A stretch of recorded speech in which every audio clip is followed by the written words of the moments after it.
Halo, selamat malam semuanya. Semoga kabar baik untuk kita semua.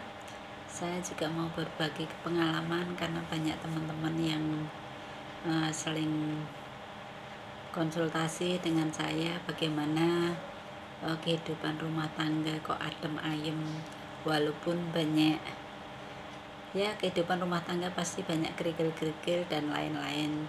Cuman untuk saya pribadi, waktu berkeluarga, komitmen dengan suami, kita sudah punya negara sendiri, yaitu apapun yang terjadi di dalam keluarga, kita saja yang tahu, orang lain tidak boleh tahu. Jadi ketika ada suami jelek, saya terbuka face to face. Begitu pula suami ketika kurang berkenan terhadap saya, dia juga menegur saya face to face. Selesaikan saat itu juga, kita sudah sepakat, terus selesai, ya sudah.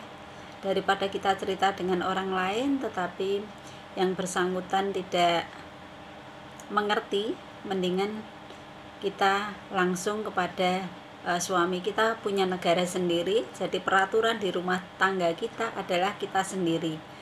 Orang tua, saudara, dan lain-lain itu pendukung kita. Tetapi yang mutlak kita sudah punya negara sendiri, peraturan sendiri, apapun yang dilakukan di dalam keluarga yang tahu kita sendiri.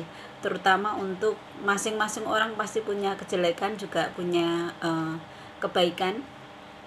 Kalau jelek tidak boleh kita ceritakan terhadap orang lain. Yang tahu kejelekan suami adalah saya, yang tahu kejelekan saya adalah suami. Orang lain mau menerka-nerka silahkan, tetapi kita berdua sepakat untuk menutupi kekurangan kita masing-masing. Kalau kelebihan boleh kita share, oh suamiku memang ramah, istriku memang seperti ini. Yang baik-baik orang lain boleh tahu, tapi yang jelek-jelek yang tahu hanya kita berdua, rahasia apapun.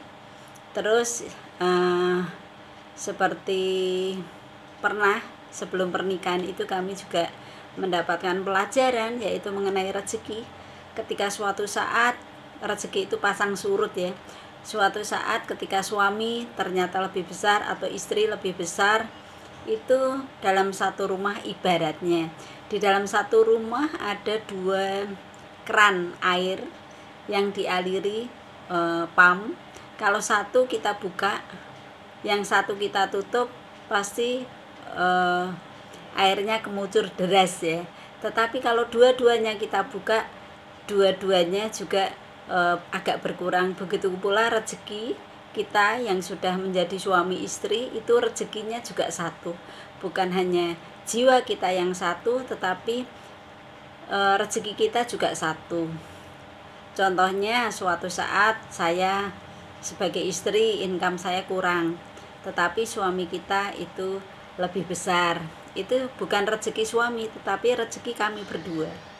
Begitu pula sebaliknya, ketika suami usahanya atau pekerjaannya kurang, sedangkan saya berlebih, itu juga rezeki dari kita berdua, bukan rezeki masing-masing.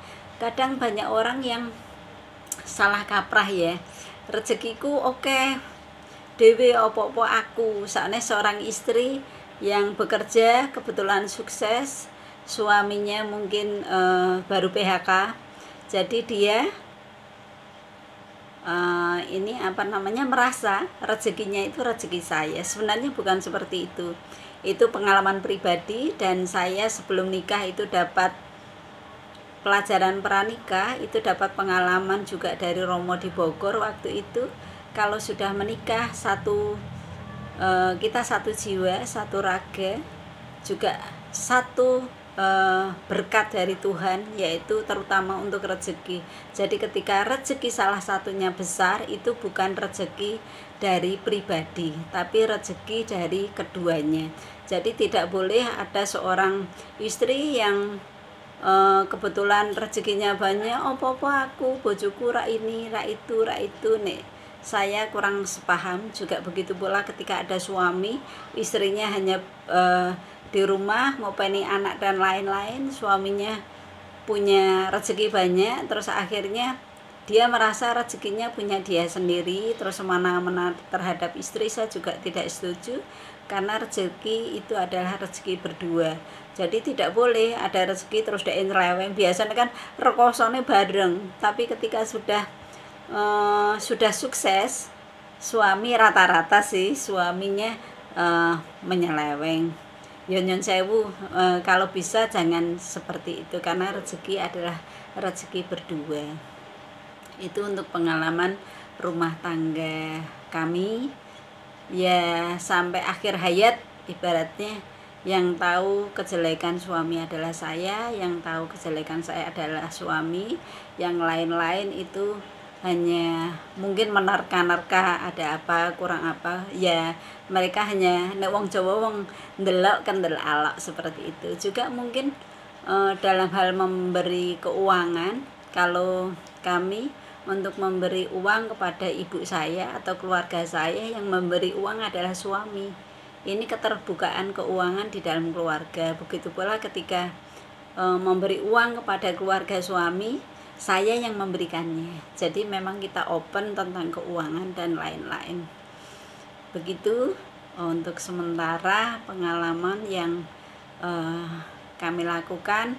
Teman-teman mungkin melihat kami, jadi nek persoalan itu semua rumah tangga mesti ada saja banyak hal, terutama mungkin kalau ekonomi merosot itu seperti apa, nanti saya sambung lagi ya. Jadi banyak hal sih sebenarnya, tetapi saya mensyukuri karena semua itu tergantung dari kita masing-masing. Terutama untuk saat ini, saya harus seperti apa ketika menjadi janda, itu harus komitlah dengan perjanjian nikah sekali seumur hidup. Begitulah ya. Terima kasih, Tuhan memberkati.